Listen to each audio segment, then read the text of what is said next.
गरीब आदमी है साहब, जो मानता है सुशासन है, जाए जाकर देखे। थाना और ब्लॉक तक में छोटा सा काम बिना पैसे के नहीं होता।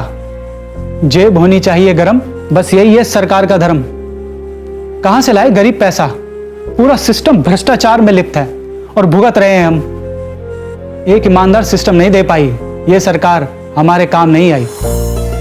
बोले बिहार, बदले सरकार, महागठबंधन को वोट दें। नमस्कार, मैं हूं योगेश चक्रवर्ती और आप देख रहे हैं रैड नेटवर्क। और इस वक्त हम मौजूद हैं इस्लामपुर विधानसभा क्षेत्र के मलिक सराय में और हमारे साथ इस वक्त मौजूद है आरजेडी के प्रत्याशी राकेश कुमार रोशन जी, जिनसे हम इस क्षेत्र के बारे में और यहाँ के विधानसभा चुनाव के बारे में बात करते हैं।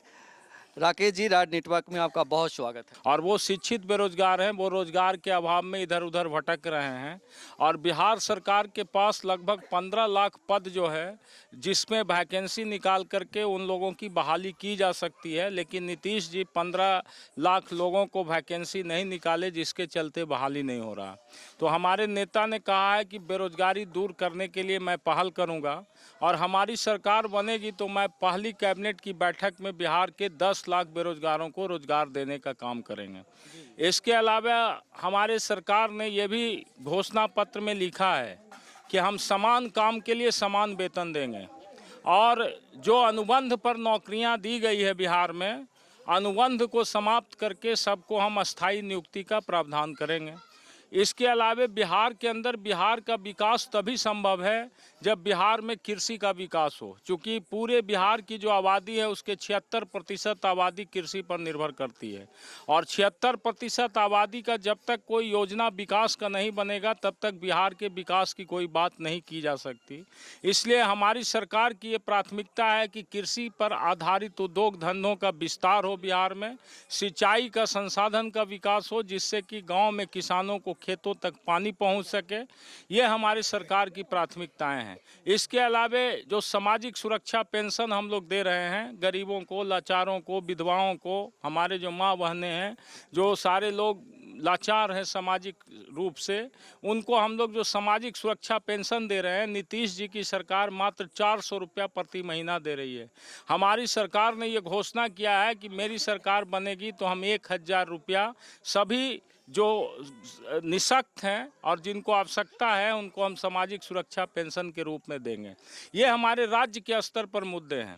इसके अलावा जहां से मैं चुनाव लड़ रहा हूं, इस्लामपुर, चूँकि ये विधानसभा का चुनाव है और इसमें स्थानीय सवालों को भी जोड़ा जाना है। और इस्लामपुर में यहाँ पे लगातार 20 वर्षों से एनडीए के एमएलए रहे हैं। और इसके पहले 20 वर्ष पहले हमारे पिताजी स्वर्गीय किशवल्लभ बाबू यहाँ से विधायक हुआ करते थे। वो लगभग 12.5 वर्षों तक यहाँ के विधायक रहे। उनको छोड़ करके यदि देखा जाए तो यहाँ हमेशा एक ही जाति के विधायक होते रहे। मैं उस जाति का नाम नहीं लूँगा, उसको हम लोग नालंदा में सरकारी जाति कहते हैं। सरकारी जाति के विधायक हुआ करते रहे और उन्होंने सबका वोट लिया, गरीबों का भी वोट लिया, अल्पसंख्यकों का भी वोट लिया, समाज के अगड़े वर्गों का भी वोट लिया। लेकिन जब विकास करने की बात आई इस्लामपुर में तो उन्होंने अपने विकास को अपने जाति तक सीमित रखा। और यही कारण है कि आज इस्लामपुर के अंदर अभी भी 46 ऐसे गांव और टोले हैं जहां पर सड़क नहीं है, सड़क का मार्ग से जोड़ा नहीं गया है। आप सोच सकते हैं कि आज़ादी के 72 वर्षों के बाद जिस गांव में यातायात का विकास नहीं हुआ, उस गांव की तरक्की की बात यदि नीतीश कुमार जी करते हैं तो ये सरासर बेईमानी है। और वो उनका नालंदा जहां गृह जिला है, वहां मैं दावे के साथ कहता हूं कि इस्लामपुर में अभी 46 ऐसे गांव और बसावट हैं जहां सड़क का निर्माण नहीं हुआ। और इसका यदि आप विश्लेषण करेंगे तो उन गांव में कौन लोग रह रहे हैं? उन गांव में गरीब रह रहा है। उन गांव में एक सरकारी जाति के लोग को छोड़ करके बाकी सब लोग रहते हैं। यानी उन्होंने जानबूझ करके उपेक्षा किया इन गांव का और इन गांव में सड़क का निर्माण चाह रहे हैं कि मोस्टली जो गांव है वो यादव यादव का ही सिर्फ नहीं है, अल्पसंख्यक समुदाय का भी है, अति पिछड़ा का भी है और दलित का भी है। मैं ये कह रहा हूँ सिर्फ यादव का गांव नहीं है, सब गांव है। मैंने आपको पहले क्या कहा कि उनको सब लोगों ने वोट दिया। लेकिन विकास को उन्होंने सीमित रख दिया एक जात के अंतर्गत। और यही कारण है कि आज पूरे इस्लामपुर में भी बदलाव की स्थिति है। यहाँ के जो एमएलए हैं जिनके खिलाफ हमारी लड़ाई है, एनडीए के प्रत्याशी हैं, पिछले बार हम लोगों ने भी इनका समर्थन किया था, चूँकि आप जानते थे कि राजद और जनता दल यू का गठबंधन था। यहाँ पर राजनीतिक विरोध के बावजूद भी बिहार के वर्तमान जो राजनीतिक परिस्थितियां थी उस समय, उसके हिसाब से हम लोगों ने चंद्रसेन जी को साथ देने का काम किया था। लेकिन कैसे भाग गए, कैसे क्या नीतीश जी किए, ये आप सभी लोग जानते हैं। यहाँ के जो विधायक हैं उन्होंने जाति के नाम पर, धर्म के नाम पर, मजहब के नाम पर लोगों को अपमानित किया। और उनके पास यदि कोई काम करने के लिए जाता है तो वो पूछते हैं किस जाति के हो, कहाँ से आए हो, तुम्हारे गांव में वोट नहीं मिला है। एक जनप्रतिनिधि का ये दायित्व नहीं है। हम संवैधानिक पद पर यदि बैठते हैं और संविधान का यदि शपथ लेते हैं तो हम कहते हैं कि भेदभाव से ऊपर उठ करके हम सारे विकास का काम करेंगे। तो जो भेदभाव से ग्रसित होगा वो कैसे विकास का काम करेगा। तो ये यहाँ हम राकेश जी आपको रोकना चाहेंगे।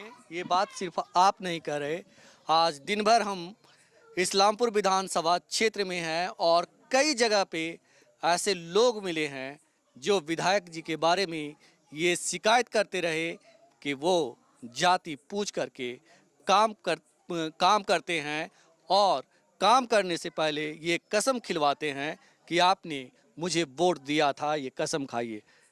आप भी उस बात को दोहरा रहे हैं। आप जब स्वयं पुष्टि कर रहे हैं, जब जनता बोल रही है, तो थोड़ा देर के लिए मैं यदि बोलता तो लोग कहते कि हम विरोधी हैं तो हम बोल रहे हैं। जब जनता लोकतंत्र में बोलती है इसका मतलब कहीं न कहीं से उनके विचार और व्यवहार से दुखी है, तभी इस बात को वो बोल रही है। हम तो बोलने नहीं गए, आप तो हमारे पास नहीं आए। तो जो मेजॉरिटी पीपुल्स का व्यू है उसके आधार पर आप स्वयं जब इस बात की पुष्टि कर रहे हैं तो इसके बाद फिर बच किया जाता है। जब आप भी पुष्टि कर रहे हैं तो लड़ाई है या क्या है? लड़ाई है आपकी चंद्रसेन जी? देखिए, लड़ाई नहीं है। ये इस चुनाव में इस्लामपुर में तमाम जाति, धर्म, मजहब और संप्रदाय का भेद खत्म हो गया है। सभी लोग एनडीए के खिलाफ एकजुट हैं और मुझको तमाम जाति, धर्म और लोगों का समर्थन मिल रहा है। किसी एक जाति का समर्थन नहीं मिल रहा। मेरे साथ समाज के सभी तबके के लोग हैं और सबके सहयोग से इस लड़ाई को हम जीत चुके हैं। ये लड़ाई जो है हम इस्लामपुर में जीत चुके हैं। अब सिर्फ अंतर का हमको लड़ाई लड़ रहे हैं कि हम कितना अंतर से ये चुनाव जीतेंगे। और नालंदा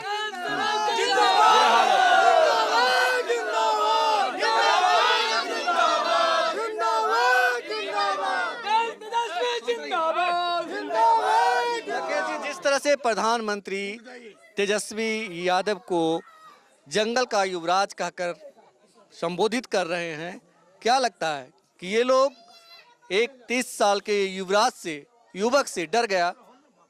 देखिए, हमारे नेता तेजस्वी जी ने बहुत ही सरल भाषा में कहा कि आरोप लगाना बहुत आसान है, लेकिन आरोप को कैसे सिद्ध किया जाए ये भी जो जिम्मेवार पद पर जो व्यक्ति बैठे हुए हैं वो भारत के माननीय प्रधानमंत्री हैं।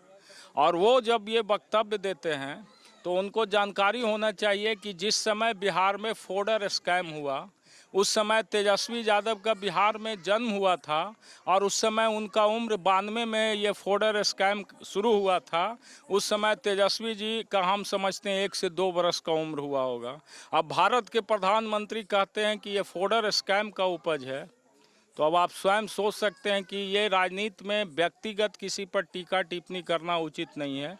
हम आज भी कह रहे हैं कि मुद्दों पर बहस कीजिए और हम चुनौती देते हैं पूरे बिहार के अंदर एनडीए के लोगों को, इस्लामपुर के अंदर एनडीए के लोगों को कि आप मुद्दा चुनिए और मुद्दा पर डिबेट कीजिए। ये जनता के बीच भ्रम मत पैदा कीजिए कि 15 साल बनाम 15 साल का। अब जनता सब कुछ समझ चुकी है कि 15 साल में आपने क्या किया और 15 साल में लालू जी ने क्या किया था।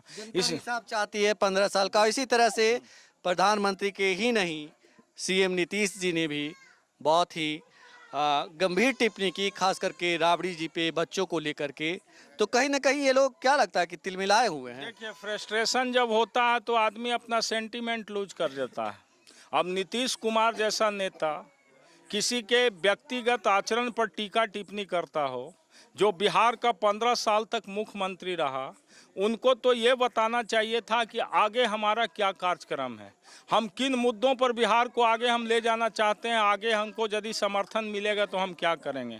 तो इसकी कहीं चर्चा ही नहीं है। सिर्फ एक मुद्दा कि किसी तरह से 15 साल के नाम पर लोगों को दिग्भ्रमित किया जाए और दिग्भ्रमित करके हम वोट ले लें, सिर्फ यही एजेंडा है इनका। आखिरी सवाल, राकेश कुमार रोशन जी के पास इस्लामपुर के लिए क्या रोड मैप है? देखिए, इस्लामपुर का विकास जो है तभी होगा जब इस्लामपुर के अंदर कृषि का विकास होगा, क्योंकि यहाँ तो और 82% लोग कृषि पर आधारित है। बिहार में 76% है, लेकिन इस्लामपुर का आंकड़ा निकालिएगा तो यहाँ 82% लोग जो है peoples are based upon agriculture. तो without development of agriculture we can not imagine the development of Islampur. तो सबसे ज़रूरी है कि जो एग्रीकल्चर सेक्टर है उसके डेवलपमेंट पर बात किया जाए, और उसका हमारा प्रयास रहेगा कि जितने तरह की सिंचाई योजना इस्लामपुर में शुरू किया गया था उन सिंचाई योजनाओं को पुनर्जीवित किया जाए, और ज़रूरत पड़ने पर कुछ नए सिंचाई योजनाओं को भी हम इस्लामपुर के सरजमीन पर उतारने का काम करेंगे। इसके अलावा हमारा दूसरा जो आधार है, हमने वादा किया है जनता के सामने कि यदि बिहार में हमारी सरकार बनती है तो मैं इस्लामपुर को अनुमंडल का दर्जा दिलाऊंगा। ये हमारा मुद्दा है। इसके अलावा जो मैंने बताया कि 46 गांव जो छूटा हुआ है उसको मैं 1 साल के अंदर हमारी प्राथमिकता होगी कि उसको हम सड़क से जोड़ें। ये हमारी 3 महत्वपूर्ण प्राथमिकताएं हैं। और चौथा हमारा सबसे महत्वपूर्ण बात इस्लामपुर में है कि इस्लामपुर के अंदर हम सर्वजन समाज बनाना चाहते हैं। यहाँ पर लोगों के दिमाग में ये भ्रम था कि इस्लामपुर में एक ही जाति का विधायक हो सकता है। इस भ्रम को तोड़ने का काम मेरे पिताजी स्वर्गीय किशवल्लभ बाबू किए थे। कैसे किए थे? सब लोगों का समर्थन से, सब जाति धर्म और बिरादरी का उनका समर्थन था। मैं उसी संस्कृति पर चल करके मैं भी चाहता हूं कि इस्लामपुर में सभी जाति धर्म और मजहब और संप्रदाय के लोगों को एकता के सूत्र में बांध करके हम एक सर्वजन समाज का निर्माण करें, जिसमें सबको मान सम्मान, राजनीतिक हिस्सेदारी और विकास में उचित हिस्सेदारी मिले। ये हमारा कार्यक्रम है इस्लामपुर में विधायक बनने के बाद। रैड नेटवर्क से बात करने के लिए आपका बहुत शुक्रिया। आपको भी बहुत। पिछले 15 सालों से वादा किए जा रहे हैं कि बिहार को ऊपर ले जाएंगे। नतीजा आपके सामने है। रोजगार और सुशासन के सरकारी आंकड़े चीख चीख कर कह रहे हैं कि बिहार इन आंकड़ों में फिसड्डी साबित हुआ है, और तो और बिहार की विकास की गति को गर्त में पहुंचाई। ये सरकार हमरे कोनो काम ना आई। बोले बिहार, बदले सरकार। महागठबंधन को वोट दें।